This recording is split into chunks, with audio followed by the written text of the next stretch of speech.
Imagine doing that 100 times a day, 200 times a day, 100 times an hour. That's what's available when you have AI. Okay, my call center, I was lucky if I could get 5 calls out of an individual in an hour, because it just took a long time. And I gotta be honest with you, some people actually like talking to people. I don't, but there are people that will carry on a conversation for the longest time. But anyways, so that's what the call center stuff happens over at Syracuse Community Health.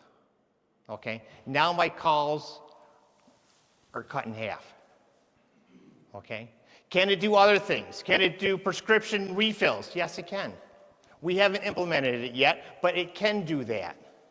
It can do a lot of things. But again, what's nice, it's not a plug and play. It's not out of a box, here you go. Good luck with it. Or even worse, go hire a consultant. Here it is. Go hire a consultant to help you implement it. Okay? Like I said, I don't have an IT staff to do this stuff. So I really need something that would work. And again, AI is not a plug and play. Yes, a third of it is technology. It cannot fix broken processes. It doesn't fix those. And believe me, when we first started, we had a broken process. Okay? We had to fix our process first and work on a redesign to get it to work. And then you say, well, John, what do you do with all those people? The people I couldn't hire?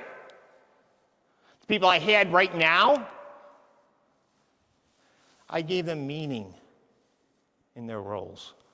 We have them do things now where it's patient engagement, where they're actually talking to the patients. And they can spend their time talking to the patients because they don't have to worry about answering the phone. They can explain, Mr. Milligan, yeah, you're going to have a hard role in front of you, but this is what we're going to do for you. Or Mr. Milligan, we have the food bank downstairs. Every Thursday, once a month, we offer free food. Come on down. In fact, let me give you a flyer so you know when you can come down to get the food. Those are the things that now people can do that are, I call it heart-centered roles, because again, you're not going to get any heart-centered stuff from AI. I mean, it's cold as it gets, okay? But for people to do heart-centered type stuff, what FQHCs were meant to do, yeah, now I give them meaning. So John, why'd you go with, First Outcomes? All the vendors out there, why'd you go with First Outcomes? Because First Outcomes was going to work with me. They know I don't have margin to invest all this funds into AI. They know I can't afford to hire IT staff, So what was nice is they offered a platform.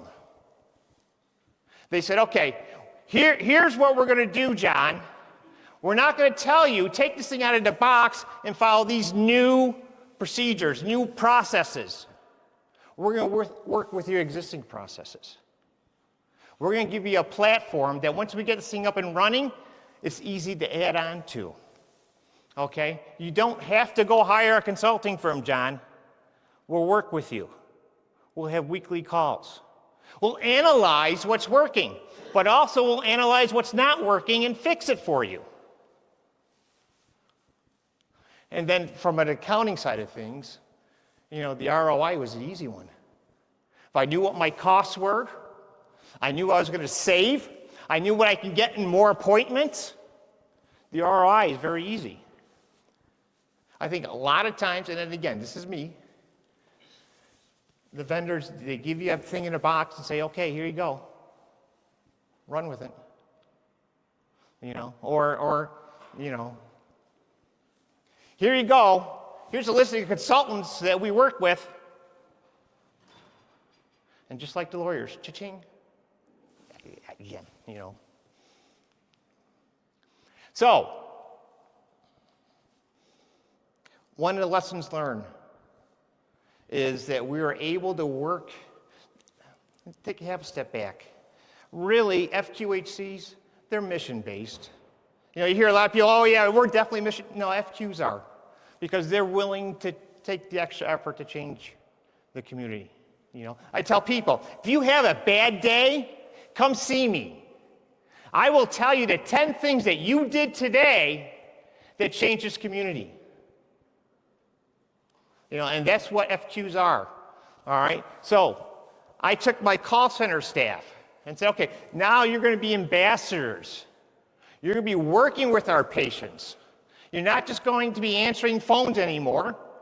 But, when there's an issue with AI, where by chance there's, nobody likes any of the responses, then the call goes to you and you address it. But address it with your heart and stuff like that. All right. Here's a big one. The AI we use at Syracuse Community Health is deterministic. It's rule-based. And what was nice with the first outcomes, I have over 35 physicians. They didn't say, okay, this is what you got to do, have all your physician follows these rules. No. They went through and they developed rules for 35 physicians. They took our existing processes, say, hey, look, there's someone, is a new appointment, new patient, I don't want to see them at 3 o'clock. They said, okay, fine, we can do that. It's okay. And the big thing is, it doesn't hallucinate. In healthcare, we cannot afford to have AI hallucinate. There is no room for that, not in healthcare. In my emails, sure, go ahead and hallucinate, that's fine. But, as it relates to healthcare, no. There's no hallucination. We got to make sure that when we implement something, it's going to be rules-based. So it follows a set of rules and doesn't hallucinate beyond those rules.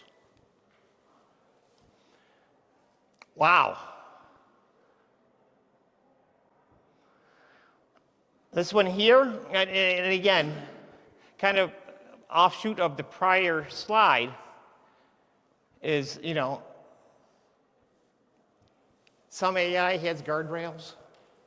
Some say, well, it can produce these plausible outcomes. You can't have that in healthcare. You really can't.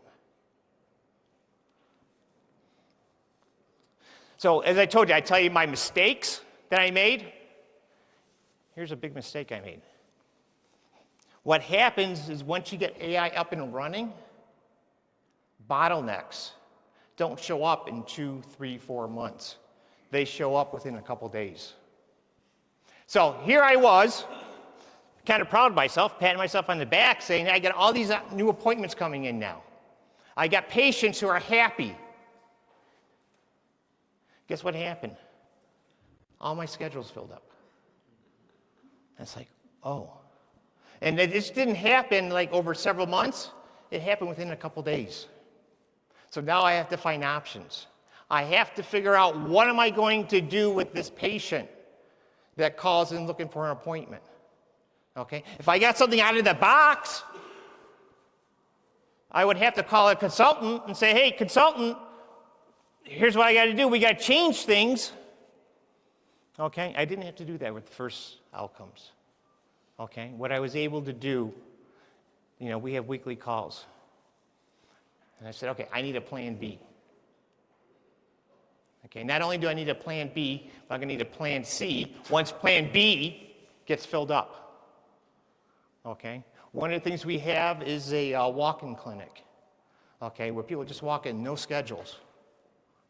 We changed that now. So now In the afternoon, we have people that can't be seen because right now I got a doctor, scheduling out 60, 90 days. And you're sick, you're not going to wait 60, 90 days. So now I got them scheduling going into the walk-in clinic. Okay? So the demand will be there if you build it and build it right. The question is, what's your plan once you have that demand? Okay, I didn't plan for this. And again, it really took me by surprise because, again, the worst thing I could do is send my patients elsewhere.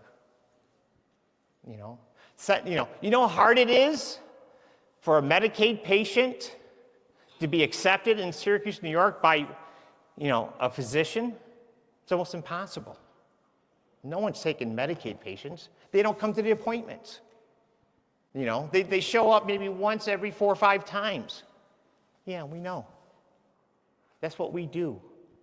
We have a very high no-show rate. And that's the next thing we'll be working with First Outcomes is what can we do for a no-show rate? If I have a 35% no-show rate, which I do, that means 1 in 3 aren't showing up. So now I'm telling my physicians, you need a double book. And in some cases you need a triple book. So not what I want, but because I didn't foresee this issue with the demand, that's what I have to deal with right now. So right now we have them going over to our quick care, our walk-in clinic.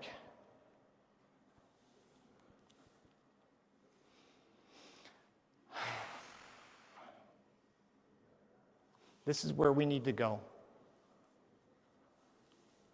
We got to work on our scheduling so we don't have a 30% no-show rate.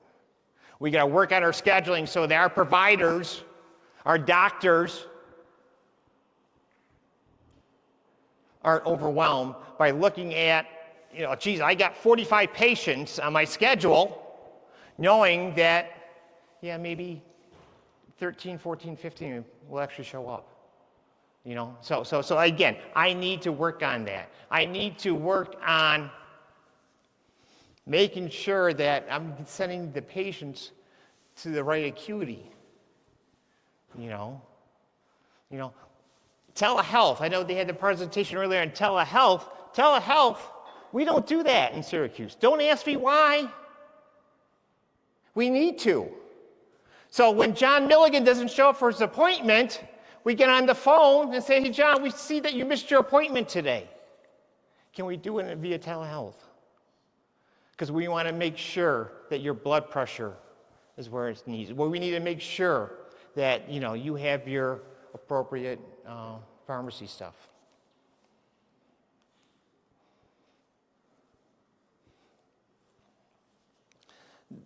If I were to summarize things, you need to find a vendor that will work with you to create a platform. I can't afford to have all these individual silos of AI working for me. Yes, I have ambient AI. It works great for the providers.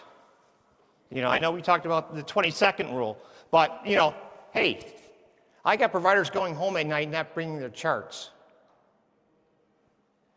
I have patients saying, geez, doctor, I didn't realize your eyes were blue. How sad is that? So we need to have a platform where I can get, not only for today, but for tomorrow. I don't want to rebuild systems. I don't want to have silos out there. I want something that will develop a platform so that I can not only take care of what I need to today, but grow into tomorrow. And then I got First Outcomes built me that platform. Here's the 9 things that First Outcome does right now, all integrated, all working together. We're utilizing 3 of them. Do I have growth? Yeah, I got a lot of growth. I just got to make sure I had the bandwidth to get it up and running. Not from them. They have the bandwidth. They have the tools. They have the people.